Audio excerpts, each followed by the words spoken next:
And it's two parts. The first part is terrifying. One negative review can turn away up to 22% of potential patients. That's awful. But welcome to Success Confidentials. 9 minutes every week that'll level up your practice. If you're a healthcare visionary obsessed with patient experience, team culture, marketing, and growth, you're in the right place. We are too. We're Lauren and Christine, the patient whisperers. We worked together for 4 years as leaders in a real premium practice. We did not play in the traditional healthcare sandbox and believe human emotions drive all success, and it really, really worked. We grew our cash pay practice an average 60% year over year. And on social media, we grew our followers from 1,000 to 14,000 in just 2 years, generating millions in annual revenue from social media alone. So now we're out here sharing what made us wildly successful so you can be too. Let's have some fun. Let's dive in. Welcome to another episode of Success Confidentials. We were recently on a panel at an event, and there was a topic that kept coming up with a lot of administrators and office managers, and it was the topic of online patient reviews. So we really dove into that a lot in person, and one key aspect of reviews we really went over with everyone in the room, and it was something that a lot of people weren't expecting and had a lot of questions about. So we want to share it with you guys here today. And it's really, do you respond to all reviews online, not just the negative ones, not just the positive ones? Is it really that critical to respond to every single review? And the answer is yes. We have to reply to both good and bad reviews. And the data really backs it up. 3 out of 4 U.S. adults read online patient reviews when deciding on a healthcare facility or physician because they want to hear what other people are saying. 81% of patients review providers online even after a referral, with 90% changing their mind about a referral if they don't like what they see. Wow. That's crazy. Studies show that businesses that respond to reviews are nearly 2 times as trustworthy as those that don't. Better yet, 55% of consumers feel responding to reviews is the top factor that makes them feel positively about a business. Interesting.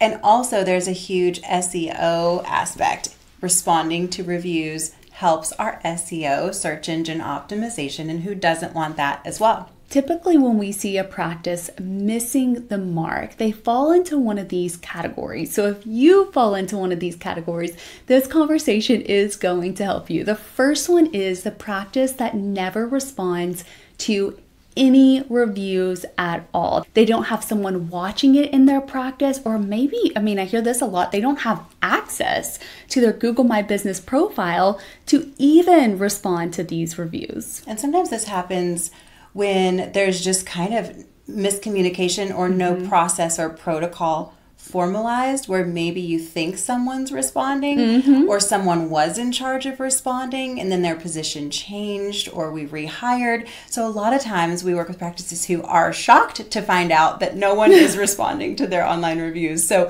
make sure, double check and make sure that someone is actively responding. And then, like we talked about at the conference, we see a lot of practices really prioritize responding to only negative reviews. So it's kind of this mentality of putting out the fire once it presents itself, going and replying, but not replying to the good reviews as well and celebrating those moments. And then I think most often we see inconsistent responses where you can see maybe certain times practices responding to everything, and then there's like a lull where they got busy or forgot, or again, staffing changed, and then there's no responses, or responding to just good reviews, and then some of the negative ones, there's crickets. Because remember, as a consumer, you can sort by positive or negative reviews. And a lot of people sort by negative because they want to kind of see worst case scenario first. So if we're not responding to negative reviews, this is a huge missed opportunity. And there's a statistic that I love, and it's 2 parts. The first part is terrifying. 1 negative review can turn away up to 22% of potential patients.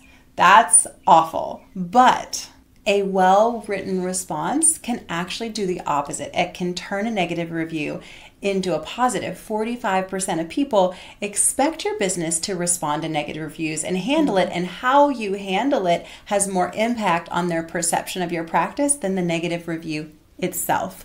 So huge opportunity here. And then the last misstep we see on that note is posting the same response or something really similar over and over. So it just feels like copy and paste, and it feels really inauthentic.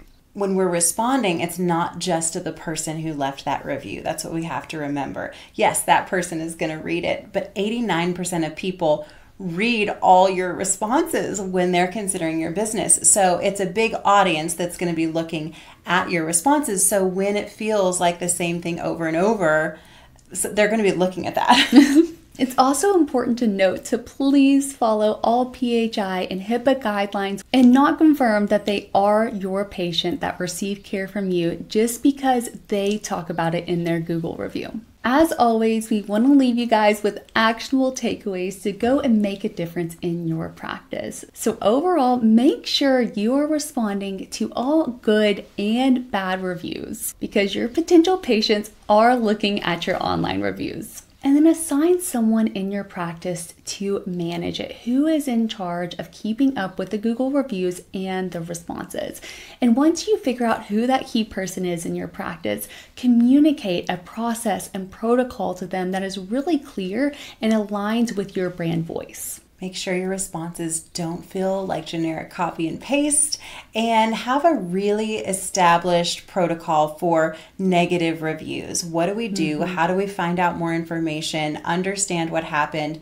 Get with internal team members, reach out to the patient, and what do we respond, whether we were able to reach them or we weren't, that would make a potential patient feel really good about us and how we handled the situation. As always, we don't leave you without resources. We developed a really strong online patient review system that worked, and it handled what to do when people review our practice, good or bad. How do we respond, but also how do we get more positive reviews? It is a whole system, and it's so important. As we know, people are looking at your reviews before they ever step foot in your practice, and may not step foot in your practice if they don't like what they see. If we can help you with anything related to today's topic, use the link to schedule a free 30-minute synergy session just for new practices. For our existing practice clients, you already know where to find us. Now we want to hear from you. What resonated? What other topics are hot for you right now? We want to know all about it in the comments. We're just a comment away, so if you have any questions, we personally respond to all comments and DMs. If you're not subscribed yet, make it easy on yourself to see new episodes and reference topics that are helpful by hitting the subscribe button.